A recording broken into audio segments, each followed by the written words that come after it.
Another quick and simple recipe for this fall and Halloween season. Just a few tips and comments before wrapping this up. If you want to get that nice separation between the two mixtures, you have to choose a milk that is thick enough. The reason why the matcha and the kabocha milk don't mix is because of the difference of thickness and of concentration. The matcha is very liquid. It has the same consistency as water basically, whereas the kabocha mix is much thicker. For the type of milk, you can use any milk you like. The one I'm using is an almond milk that is only sold in Japan. This one.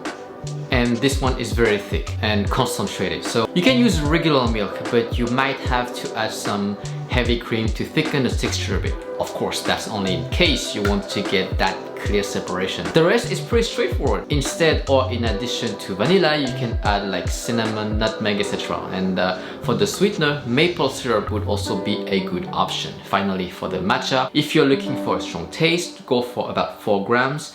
And obviously choose a high quality matcha. I put the link on the one I used in the description link below. That's it for today. Thanks for watching and until next time, bon appétit and see you. Quand on sait, toi. Tu regardes la caméra, dis bonjour. Dis bonjour à la caméra.